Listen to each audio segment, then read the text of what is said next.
बबीता का अत्याचार।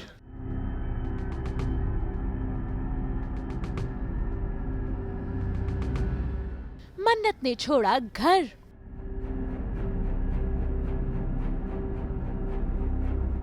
अब दोनों एक ना हो पाए ना, तो उसकी वजह सिर्फ और सिर्फ देव होगा, और वही हुआ देव, वही हुआ।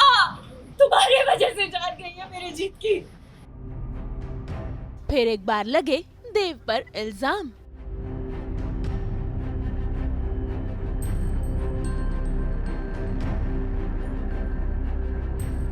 स्टार प्लस की सीरियल दीवानियत में भाई मन्नत और देव की शादी तो हो गई है, लेकिन अभी भी कुछ घर वालों ने मन्नत को एक्सेप्ट नहीं किया है। तभी तो देखिए कैसे देव और जीत की बहना मन्नत को घर में देखते ही तमाशा शुरू कर देती है। आप तो रहने दीजिए भाई, और आप सबको भी मुझे बताना जरूरी क्या लगा? तुम्हारा जीत कोई नहीं है। जैसे मुझे पता चला ना कि आप इन दोनों की शादी करा रहे हो, इस मनहूस के साथ मेरे देव भाई की शादी करा रहे हो, वैसे मैं पहले बस पकड़ के आ गई इनकी शादी रोकने के लिए। तो तुम्हारी बस खराब हो गई रास्ते में, वरना तो इनकी शादी में होने ही नहीं देती। बाबा जी देखो, जैसे ना खाने में नमक तेज होता होगा, पर मैं बातों में कभी नमक मिर्च नहीं लगाती। जो बात है ना सीधी सीधी कह रही हूँ। हाँ, ये जो यहाँ पे अप्सरा बन के खड़ी है ना, ये अपशगुन है अपने घर के लिए। और बहुओं का तो काम होता है ना घर को स्वर्ग बनाना। इसने तो आते आते ही समझा घर बना दिया बाबा जी। जिंदगी को आखिरी बार मिलने का मौका तक नहीं मिला, और अब ये इसका पूरा सारा मेरे भाई पर डालने चली है।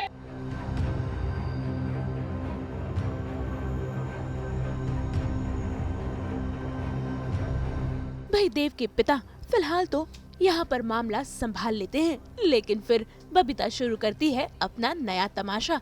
भाई जरा देखिए कैसे वो मन्नत के साथ कर रही है जबरदस्ती। उसे फ्रूट्स खिला रही है, उसे ताने कस रही है और उसे हल्दी वाला दूध पीने के लिए भी जबरदस्ती कर रही है। पापा, आज ही आपने मुझे और छोटी माँ को डांटा था कि हमने मन्नत का गृह प्रवेश न कराया। बाकी की रस्में कर रही हूँ, फिर भी आप मुझे ही डांट रहे हैं। ऐसे भी पापा, ये हम औरतों के बीच की बात है। बबीता, क्या तमाशा लगा रखा है? एक औरत होकर दूसरी औरत के मन की बात नहीं समझ पा रही है तू? क्यों जबरदस्ती कर रही है इसके साथ? पापा, ये तो हमेशा से ही होता आ रहा है। चुप! हमेशा से इस घर की औरतें गृह प्रवेश करती रहती हैं। वो तो तूने और तेरी छोटी माँ ने ना किया, तो ये सब ड्रामा क्यों कर रहे हो? तो बेसिकली क्या होता है कि मैं एक थाली लेके आती हूँ और मैं बोलती हूँ, ओह नहीं बहू रानी, ये एक रिवाज है, तुम्हें तो खाना खाना ही पड़ेगा, और देव के साथ दोनों को मिलके खाना पड़ेगा। बट द थिंग इज़ कि बेचारी अभी वो जीत चल बसा, और वो जीत के दुख से निकली नहीं, और उसको देव से शादी नहीं करनी है। तो वो बात मैं उसको पोक करने के लिए करती हूँ, उसको बहुत दुख होता है एंड वो नहीं खा रही है। मैं फिर भी ज़बरदस्ती देव को खिला देती हूँ, और उसको भी मैं ज़बरदस्ती खिला रही हूँ। मैं बोल रही हूँ उसको कि खा रही है कि ज़बरदस्ती खिलाऊँ, the being the typical dominating dictator Babita Chaudhary. और फिर मेरे पापा बहुत गुस्सा हो जाते हैं, और वो चिल्लाती है जीत, और बहुत सारा ड्रामा हो रहा है। मन्नत तो बिल्कुल ही नहीं चाहती थी कि उसकी देव से शादी हो, तभी तो देखिए कैसे उसने ले लिया एक बड़ा फैसला और देव और उसके परिवार को छोड़कर वो चली गई, और उसे ढूंढता हुआ बस स्टैंड पर पहुंच गया देव। भाई यहाँ पर देव मन्नत को समझाने की कोशिश कर रहा है, लेकिन मन्नत का गुस्सा आज बिल्कुल भी उसके काबू में नहीं है। तभी तो देखिए कैसे वो देव को खरी खोटी सुना रही है। कहा था कि ये शादी रुकवा दो, फिर भी तुमने मेरी बात नहीं सुनी। क्यों नहीं सुनी देव? अरे मना कर देते, भाग जाते मंडप से, कुछ भी कर लेते, लेकिन तुमने क्या किया? ये मेरी मांग में सिंदूर डाल दिया, ये गले में ये मंगलसूत्र सब मेरे ले लिए मेरे साथ। देव, तुमने वही किया जो मैं नहीं चाहती थी। क्यों देव? अरे इससे तो अच्छा है कि तुम मुझे मार देते। ऐसा ना बोलो। क्यों? अभी कौन सा जिंदा हूँ मैं? हर पल मर रही हूँ देव, मैं हर पल मर रही हूँ।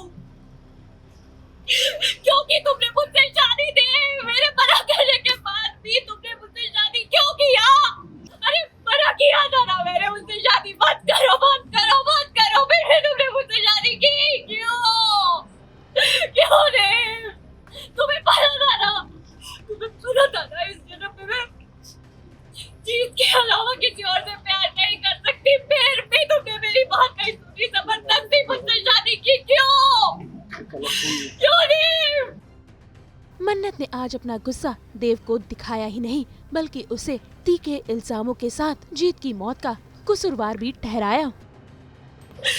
क्यों किया तूने मेरे साथ ऐसा, क्यों किया? अरे जीत तुमसे कितना प्यार करता था देव, और तुमने क्या किया उसके साथ? मैं जीत से हमेशा कहती थी, जीत भगवान न करे अगर कभी हम दोनों एक ना हो पाए ना, तो उसकी वजह सिर्फ और सिर्फ देव होगा, और वही हुआ देव, वही हुआ। तुम्हारी वजह से जान गई है मेरी जीत की। तुमने जबरदस्ती मेरा हाथ थाम लिया। इस गलती के लिए ना मैं तुम्हें कभी माफ नहीं करूंगी देव, और नहीं जीत तो मैं कभी माफ करेगा। इस फैसले के लिए ना तुम जिंदगी भर पछताओगे देव। हमारे परिवार वालों ने हमारी शादी तो करवा दी, करवा दिए, लेकिन मैं उन 7 फेरों को नहीं मानती हूँ देव।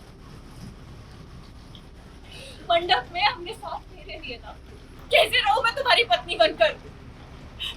मैं तो हमेशा से तुमसे नफरत करती थी, और यही बात जीत को भी पता था। इसलिए तो जीत ने तुम्हें हमेशा मुझसे दूर रखा। लेकिन तुमने क्या किया?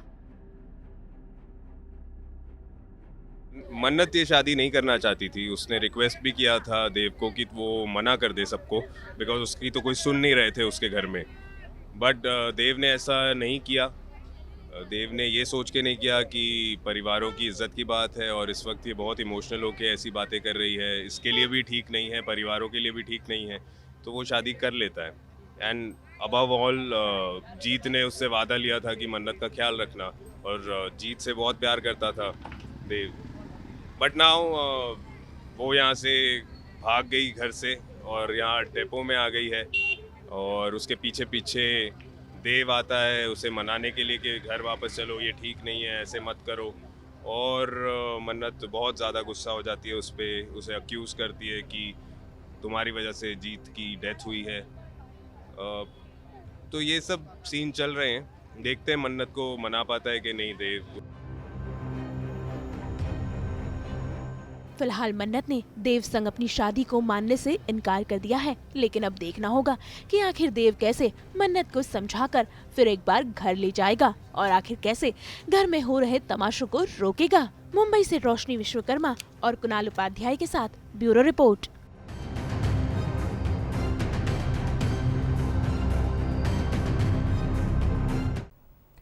हम तो 24/7 बिखेरते हैं आपकी ज़िंदगी में खुशियाँ, और उसी के साथ साथ लेकर आते हैं आपके लिए नॉन स्टॉप एंटरटेनमेंट। तो अगर आपको ये वीडियो पसंद आया है, आप इसे लाइक करें, कमेंट देके अपनी राय ज़रूर दें। ऐसे ही एक्सक्लूसिव कंटेंट के लिए हमारे चैनल को सब्सक्राइब ज़रूर करें।